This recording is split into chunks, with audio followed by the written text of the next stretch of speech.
कल एसबीआई का मेंस का एग्जाम है और मेंस के एग्जाम के लिए हम आपको सब कुछ टिप्स दे रहे हैं, यहाँ पे टिप्स दे रहे हैं। जिसमें क्या होता है कि सबसे पहले इसका ध्यान रखिएगा कि जब आप डॉक्यूमेंट ले जा रहे हैं तो वो आपका जो प्रीलिम्स का एडमिट कार्ड था उसको ले जाना नहीं भूलेंगे। अगर आपने प्रीलिम्स का एडमिट कार्ड नहीं ले गया तो फिर आपको वहाँ से एग्जाम से वापस होना पड़ सकता है। दूसरा बात क्या है कि एग्जाम को पेशेंसली देना है, घबराने की कोई बात नहीं है। अगर क्वेश्चन डिफिकल्ट है तो सबके लिए डिफिकल्ट है, इजी है तो सबके लिए इजी है।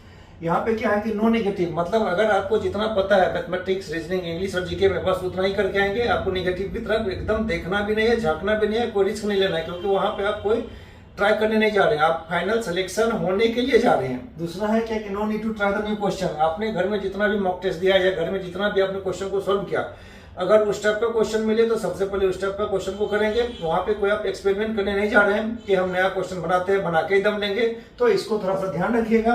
और एग्जाम का जो सबसे मेजर पार्ट होता है ईगो को घर में छोड़ के जाएंगे। ईगो को साथ में नहीं ले जाना है, क्योंकि एग्जाम हम आप वहां पे पास करने के लिए जा रहे हैं। हम वहां पे ईगो दिखाने के लिए नहीं जा रहे हैं कि इस क्वेश्चन को बना के ही हम दम लेंगे। तीसरा है कि first try to solve the miscellaneous question. Reasoning part में मिसलेनियस क्वेश्चन को सबसे पहले सॉल्व करेंगे, आपका क्रिटिकल रीजनिंग को सॉल्व करेंगे, देन अगेन पजल में जाएंगे। मैथमेटिक्स में भी सेम, आपका क्वाड्रेटिक इक्वेशन, सिंप्लीफिकेशन या अप्रोक्सीमेट में अगर कुछ ऐसा सरप्राइजिंग दे तो उसको सॉल्व करेंगे। इसके बाद आपका quadratic equation, number series, and then again quantity 1, quantity 2 और लास्ट में डीआई की तरफ मूव करेंगे।